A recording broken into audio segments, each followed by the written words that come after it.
आरोग्य अंक में चिकित्सकों के चिकित्सक भगवान शिव, भगवान रुद्र ने औषधियों का निर्माण करके जगत का इतना कल्याण किया है कि वेद ने भी भगवान शंकर जी के संपूर्ण शरीर को ही भेषज मान लिया है।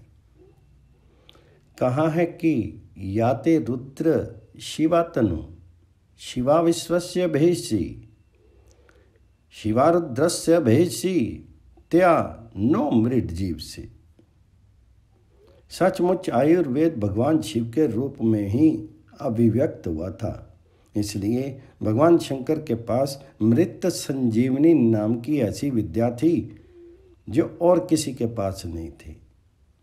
इस विद्या से मरे हुए प्राणियों को जीवित किया जा सकता है। इस विद्या को भगवान शंकर ने शुक्राचार्य को दिया था। सर्वविदित है कि अंगरा और भृगु ये दोनों प्रख्यात ऋषि हैं। इनके विषय में प्रसिद्धि है कि इन दोनों के एक पुत्र हुए। अंगरा के पुत्र का नाम था जीव और भृगु के पुत्र का नाम था कवि। जब दोनों का यज्ञोपवीत संस्कार हो गया तब दोनों ऋषियों ने आगे का कर्तव्य निश्चित किया। उसमें यह निर्णय हुआ कि हम दोनों में से कोई एक इन दोनों को पढ़ाएगा और दूसरा अन्य कार्य करेगा। अंगरा ने कहा, कवि को भी मैं अपने पुत्र के साथ पढ़ाऊंगा। भृगु ने यह सुनकर कवि अर्थात शुक्राचार्य को अंगरा की सेवा के लिए भेज दिया, किंतु अंगरा गुरु के पद से डिग गए। वे अपने पुत्र जीव अर्थात बृहस्पति को शुक्र से अधिक विद्वान बनाने के लिए एकांत में पढ़ाने लगे। शुक्र को यह भेदभाव अच्छा नहीं लगा। शुक्र ने गुरु के चरणों को पकड़ करके क्षमा याचना करते कहा, गुरु जी, आप अपने कर्तव्य से डिग गए हैं। किसी भी गुरु को पुत्र और शिष्य में भेदभाव नहीं रखना चाहिए, किंतु उस भेदभाव को आप कर रहे हैं, इसलिए मैं चाहता हूं कि आप मुझे अपनी सेवा से मुक्त कर दें। मैं किसी और गुरु के यहाँ जाऊंगा। शुक्र मेधावी बालक थे। उन्होंने सोचा कि विद्या ग्रहण करने के पहले पिताजी के पास चलना ठीक नहीं है। पिताजी को प्रसन्नता तब होगी जब योग्य बनकर ही उनके पास पहुंचूं। वे अच्छी से अच्छी विद्या प्राप्त करना चाहते थे, इसलिए उन्होंने भगवान जी से प्रार्थना की कि हे भगवान, ऐसे किसी महापुरुष का दर्शन कराइए जो मुझे सात पथ का निर्देश कर सके। संयोग से महर्षि गौतम मिल गए। शुक्र ने उनसे पूछा, श्रीमन, आप मुझे ऐसा गुरु बताइए जिसके पास ऐसी विद्या हो जो और किसी के पास ना हो। मैं उस विद्या को पढ़ना चाहता हूँ। महर्षि गौतम ने शुक्र को भगवान शंकर जी के पास भेजा। गौतमी गंगा अर्थात गोदावरी में स्नान करके शुक्र ने भगवान शंकर जी की श्रद्धा भक्ति पूर्वक तन्मय होकर के प्रार्थना की। भगवान शंकर उनके प्रेम से आर्द्र हो गई और वर मांगने को कहा। शुक्र ने हाथ जोड़ करके कहा, भगवान, जो विद्या ब्रह्मा आदि देवताओं को भी ना प्राप्त हो उस विद्या को आप हमें दें। शुक्र की उत्कट तपस्या से भगवान आशुतोष बहुत ही प्रसन्न हुए। उन्होंने कहा, वत्स, मैं तुम्हें ऐसी विद्या दे रहा हूँ जिसका ज्ञान मेरे अतिरिक्त और किसी को नहीं है। मैंने इस निर्मल विद्या का निर्माण महान तपस्या के बल पर किया है। इसका नाम मृत संजीवनी है। मृत संजीवनी नाम विद्या या ममा निर्मला तपोबलेन महता मैं एव परिनिर्मिता। इसे मैंने ब्रह्मा तथा विष्णु से भी छिपा रखा है। इस अवसर पर एक प्रश्न का उठना स्वाभाविक है कि संपूर्ण वेद के आविर्भावक जब ब्रह्मा हैं तो उनको इस मृत संजीवनी विद्या का ज्ञान कैसे नहीं रहा। बात यह कि वेद अनंत हैं, अनंता वही वेदा। जिस ब्रह्म को तपस्या के बल से वेद की जितनी शाखाएं सुनी पड़ती हैं उतनी ही शाखाओं के वे जानकार हो पाते हैं। जैसे वर्तमान ब्रह्मा का दूसरा अपराध चल रहा है। इससे 50 वर्ष पहले जब इन्होंने कमल पर तपस्या की थी तो इनको उन अनंत वेदों में से केवल 1121 शाखाएं सुनाई पड़ी थी। इसके पहले किसी ब्रह्मा को 1181 शाखाएं सुनाई पड़ी थी। भगवान शंकर ने स्वयं कहा है कि मैंने मृत संजीवनी विद्या का निर्माण बहुत बड़ी कठिन तपस्या के बल पर किया है। इससे अनुमान होता है कि भगवान शंकर की तपस्या ब्रह्मा जी की तपस्या से बढ़कर थी। इसलिए वेद का मृत संजीवनी वाला अंश भी उन्हें सुनाई पड़ा। इस तरह ब्रह्मा विषक्तर और भगवान शंकर विषत्तम हैं। भगवान शंकर दयालुओं में दयालु और चिकित्सकों में सर्वश्रेष्ठ चिकित्सक हैं। विषक्तम त्वा भीष्माम शरणोमि, यह ऋग्वेद में आता है। उन्होंने ऐसी विद्या निर्मित की जिससे हजारों मरे हुए लोग एक क्षण में भी जी जाएं। इस तरह भगवान शिव चिकित्सकों में सर्वश्रेष्ठ चिकित्सक हैं, इसलिए इनके भेषज अतिशय सुखकर होते हैं। यजमान वेद मंत्रों के द्वारा उन भिष्टों की याचना करते हैं। हे रुद्र, आप मुझे जो औषधि देंगे उससे हम सैकड़ों वर्ष सुख में जीवन व्यतीत करेंगे। यजमान अपने लिए ही नहीं अपितु अपने पुत्रों के लिए भी उन औषधियों को मांग करते हैं। वाजसनेयी संहिता ने भी प्रथमों देव्यो विषक कह करके इन्हें देव चिकित्सकों में सबसे बड़ा चिकित्सक माना है। प्रसंग है बकरे का सिर जोड़ना। ब्रह्मा के दाहिने चरण के अंगूठे से दक्ष की उत्पत्ति और बाएं चरण के अंगूठे से उनकी पत्नी की उत्पत्ति हुई थी। इस धर्म भार्या से दक्ष की अनेक संततियां हुईं। उन्हीं संततियों में सती भी थी। सती का विवाह भगवान शंकर से हुआ था। इस तरह भगवान शंकर दक्ष के जमाता हैं। जब प्रजापतियों में दक्ष सबसे ऊंचे पद पर चुने गए तब उनमें गर्व आकर के का अंकुर फूट आया और वे शंकर जी को भगवान ना समझ करके अपने से छोटे केवल जमाता के रूप में देखने लगे। धीरे धीरे उनके संहार कृत्य से ये अप्रसन्न भी रहने लगे।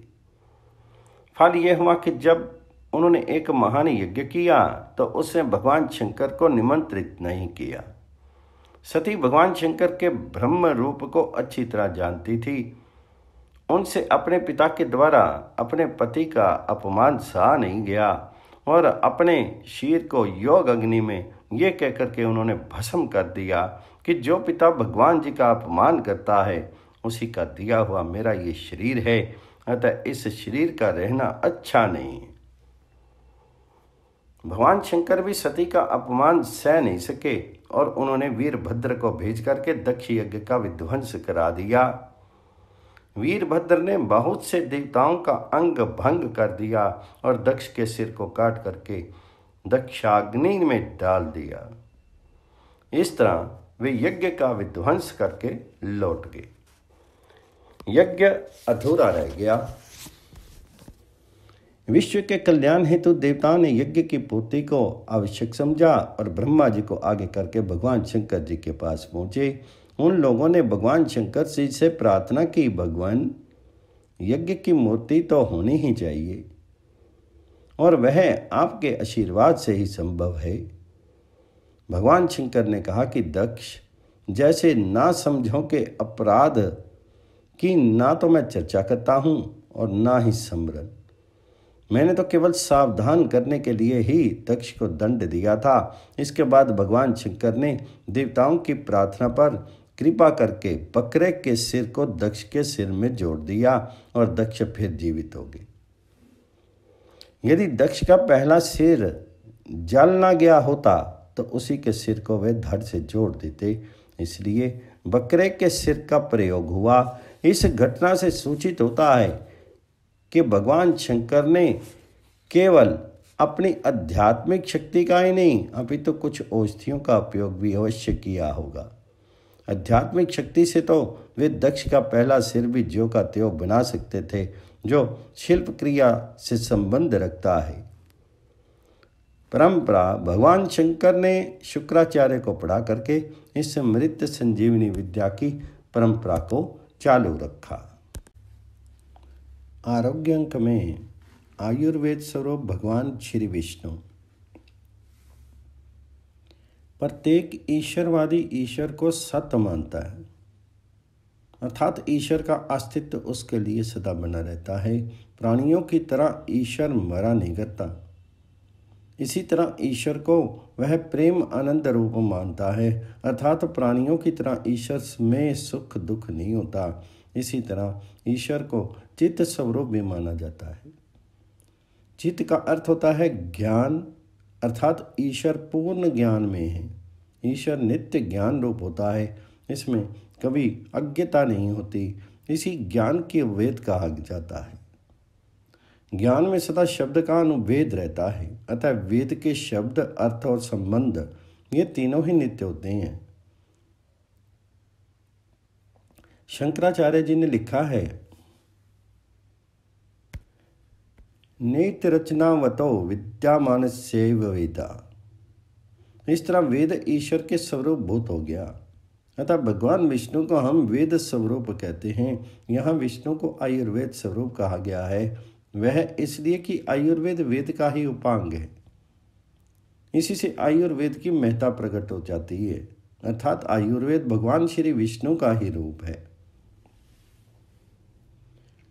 ऊपर भगवान विष्णु को हम सत्य चित्त और आनंद कह आए हैं, अर्थात सत्य चित्त आनंद ही भगवान होता है। आनंद का ही उल्लसित रूप होता है प्रेम। इसलिए वेद ने भगवान विष्णु को प्रेम आनंद रूप कहा है। प्रेम का स्वभाव होता है कि वह अपने प्रेम संपद के साथ कोई ना कोई खेल खेलता ही रहता है। अतः भगवान ये खेल हम प्रेम संपदों के साथ खेलते ही रहते हैं। जागृत अवस्था और स्वप्न अवस्था में हम भगवान जी के साथ प्रेम का खेल खेलते हुए थक जाते हैं, तब वह महान चिकित्सक हमें संज्ञा हरण का इंजेक्शन दे देता है और सुषुप्ति अवस्था में पहुंचा देता है। इस अवस्था में ना तो हमें प्राकृतिक सुख की प्रतीति होती है, न प्राकृतिक दुख का थपेड़ा ही सहना पड़ता है। भगवान अपने अनंत रूप में हमको लीन कर देते हैं। इनके आनंद अंश को पाकर के हम चिर प्रफुल्लित हो उठते हैं और अच्छी तरह संज्ञा के लौट आने पर अनुभव करते हैं कि मैं सुखपूर्वक सोया। लीलाओं में प्रेम लीला सबसे उत्तम होती है। सच पूछिए तो हमारे साथ प्रेम की लीला करने के लिए ही भगवान लीला स्थली बनाते हैं। हमें नाम और रूप दे करके हमारे साथ प्रेम की ही लीला करते हैं, किंतु हम में से कुछ लोग भटक करके भगवान जी के साथ प्रेम ना करके उनकी बहिरंग आसक्ति के फेर में पड़ करके भगवान जी को ठुकरा करके किसी और से प्रेम करने लगते हैं।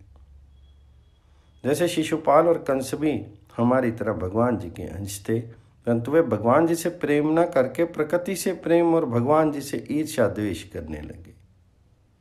ये भगवान जी के हम प्रेम पदों की गलती है, किंतु भगवान इतने दयालु और प्रेम आतुर हैं कि वे कंस और शिशुपाल के भी स्थूल शरीर एवं सूक्ष्म शरीर के साथ भी अपनी ओर से प्रेम लीला करते ही रहते हैं और फिर ऐसे प्रतिकूल लोगों को भी संज्ञा हरण की सुई लगा करके उन्हें दुख आदि के थपेड़ों से हुई थकान को मिटाने के लिए सुषुप्ति अवस्था में अपने में लीन कर लेती। ये स्मरण रखना चाहिए कि प्रत्येक दिन चिकित्सक की तरह प्रत्येक प्राणी को संज्ञा हरण की सुई उसके अंग में चुभोते नहीं है, क्योंकि वे चिकित्सकों के भी चिकित्सक हैं, आयुर्वेद के स्वरूप हैं। इसलिए संज्ञा हरण की स्वयं चलित व्यवस्था करते हैं। हम जीवों में सब लोग आंडाल, मीरा और चैतन्य महाप्रभु की तरह ना तो भगवान जी से मधुर लीला कर पाते हैं वरना दशरथ को शल्या एवं यशोदा की तरह वात्सल्य प्रेम ही, अभी तो माया के चक्कर में पड़ करके उनके विरुद्ध ही लीला करने लग जाते हैं। इस तरह जब हम प्रकृति के थपेड़ों से अच्छी तरह प्रताड़ित हो जाते हैं और मारे थकान के निढाल हो जाते हैं, तब वे आयुर्वेद स्वरूप भगवान संज्ञा हरण की वह प्रभावक सुई लगा देते हैं, जिससे हम अरबों वर्षों तक उनमें लीन होकर के आनंद भोगी बने रहते हैं। इसी संज्ञाहरण की सुई लगने से उत्पन्न होने वाली अवस्था को महाप्रलय कहा जाता है, अर्थात इस अवस्था में हम बहुत दिनों तक भगवान जी में अच्छी तरह से लीन रहते हैं और लीन रह करके उनके आनंद अंश में भरपूर हो जाते हैं। किंतु ये महासंज्ञाहरण की क्रिया उनकी स्वचलित ही होती है। यही तो भगवान जी के चिकित्सक रूप की विशेषता है। जब भगवान देखते हैं कि हमारे प्रेम पदों में प्रकृति के थपेड़ों का असर समाप्त हो गया है और मेरा आनंद अंश इनमें भर गया है, तो उनका मन फिर प्रेम का खेल खेलने के लिए मचल उठता है, क्योंकि प्रेम का स्वभाव ही होता है कि वे अपने प्रेम संपद के साथ कोई ना कोई खेल खेला करे। अकेले उनका मन लग नहीं रहा था, इसलिए प्रेम का स्वभाव ही होता है कि वे प्रेम संपदा को अपनी आंखों से देखें, उसका स्पर्श पाए। इसलिए भगवान अपने प्रेम संपदा को चाहने लगे। इस खेल के लिए प्रेम संपदा को लिंग शरीर और कारण शरीर भी देना था और लीला के लिए लीला स्थली भी बनानी थी। भगवान जी ने पाद विभूति में लीला की आयोजिका प्रकृति पर एक दृष्टि डाली। दृष्टि पड़ते ही प्रकृति में गति आ गई और वह मह तत्व से प्रारंभ कर पंच महाभूत तक 23 तत्वों के रूप में परिणित होती चली गई। इस तरह 24 तत्व बन तो गए, किंतु ये 24 तत्व लीला स्थली ब्रह्मांड को नहीं बना सके, क्योंकि ये सब के सब जड़ हैं और जड़ गणित नहीं कर सकता।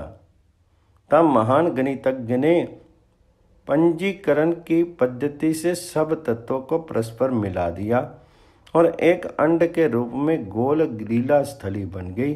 1000 दिव्य वर्ष तक यह लीला स्थली ब्रह्मांड गतिहीन ही पड़ी रही। तब भगवान जी ने इसमें प्रवेश करके इसे सजीव कर दिया, फिर स्वयं इसे फोड़ करके विराट पुरुष के रूप में ब्रह्मांड के बाहर आए। पुरुष सूक्त में इन्हीं पुरुष का वर्णन है। इनके अनंत चरण, मुख, नेत्र तथा नाभि आदि हैं। इस स्फोट के कारण वे इन्हीं अनंत नाभियों से अनंत शुद्र ब्रह्मांड लीला स्थली बने। यही शुद्र ब्रह्मांड उनकी नाभियों से निकले कमल हैं। उस कमल रूपी शुद्र ब्रह्मांड की कर्णिका पर पिता में ब्रह्मा जी अपने को अकेले बैठे हुए पाते हैं। इन ब्रह्मा को भगवान इसलिए उत्पन्न करते हैं कि ये देवता, असुर, उद्भिज, अंडज और पिंडज प्राणियों का निर्माण करके ब्रह्मांड को सजा सकें। उत्पन्न होने के साथ ही पिता में ब्रह्मा में सृष्टि करने की इच्छा उत्पन्न हो जाती है। तब भगवान जी उनसे तपस्या कराते हैं, फिर दर्शन दे करके समझाते हैं कि इन सब का निर्माण वेद के शब्दों से होगा और उस वेद को तुम तपस्या करके ही प्राप्त कर सकते हो, इसलिए फिर तपस्या करो। पिता में ब्रह्मा ने घोर तप प्रारंभ कर दिया। जब तपस्या पूर्णता पर पहुंचने लगी, तब उनको पहले प्राण याद आ गए। प्राण नित्य वेद के नित्य अंश हैं, अतः आयुर्वेद भी याद आ गया। इस पुराण को पिता में ब्रह्मा ने 1 लाख श्लोकों में ग्रथित किया।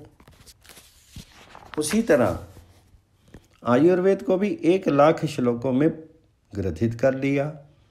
आयुर्वेद और पुराण ये दोनों शाश्वत वेद के अर्थ हैं, अतः दोनों ही शाश्वत हैं।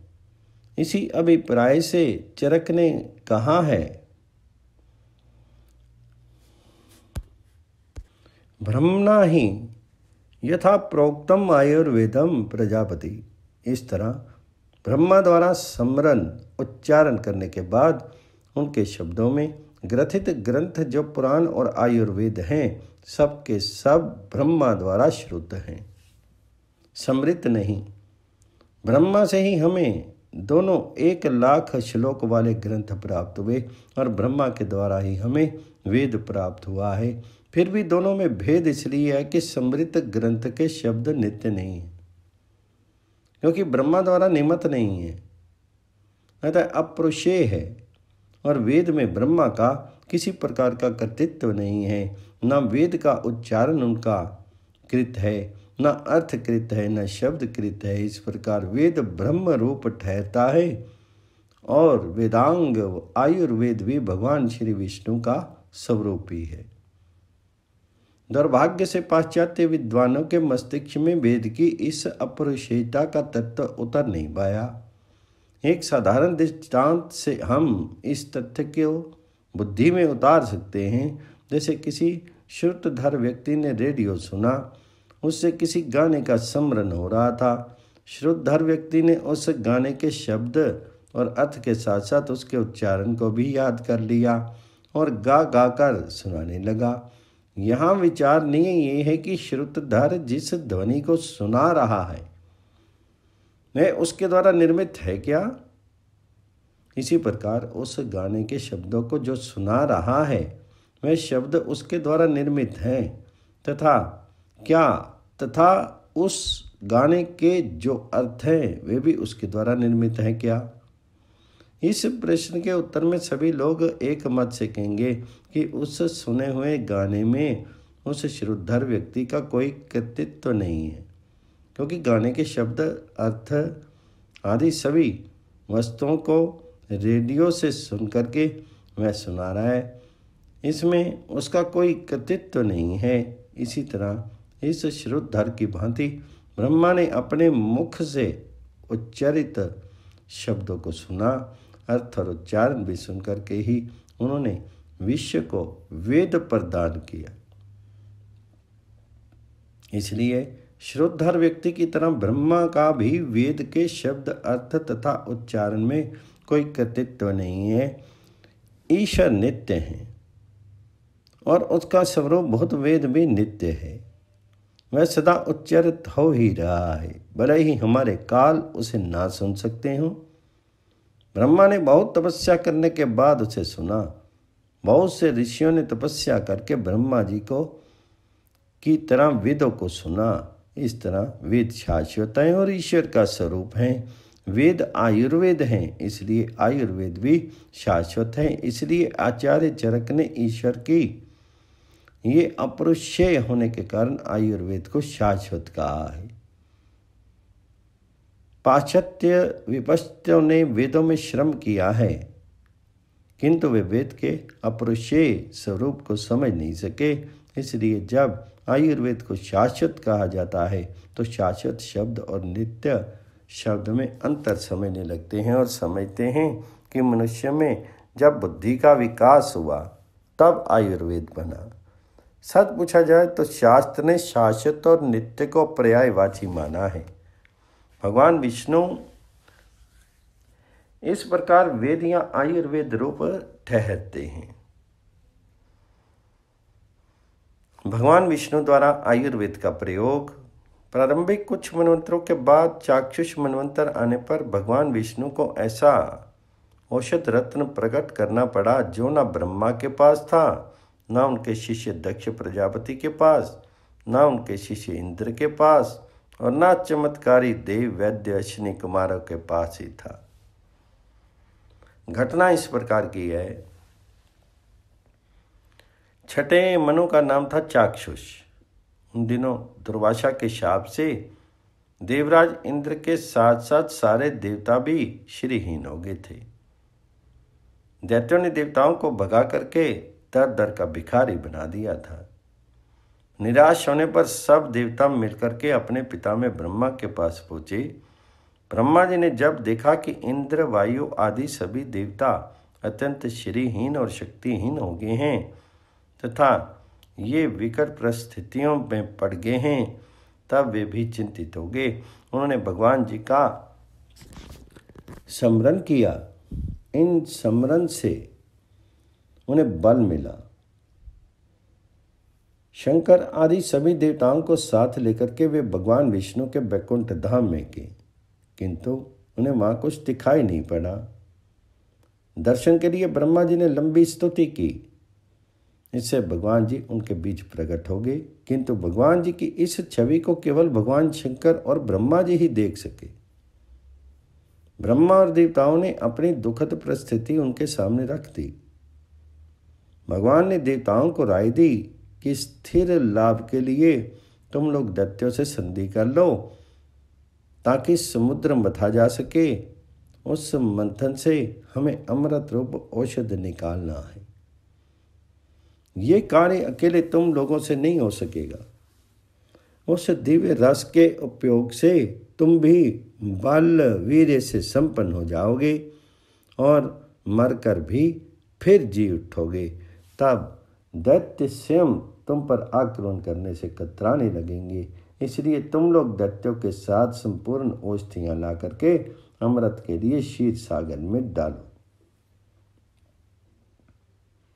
इस मंथन से औषधियों का सारभूत अमृत आदि लोग उपकारक वस्तुएं निकल सकेंगी।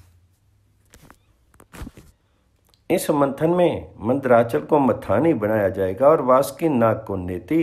इन सब उपकरणों को शीघ्र ही जुटाओ।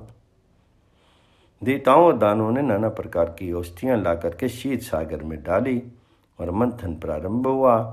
उस अमृत रूप औषधि तत्व को प्राप्त करना इतना कठिन था कि केवल इतने ही साधनों से वह उपलब्ध नहीं हो सका।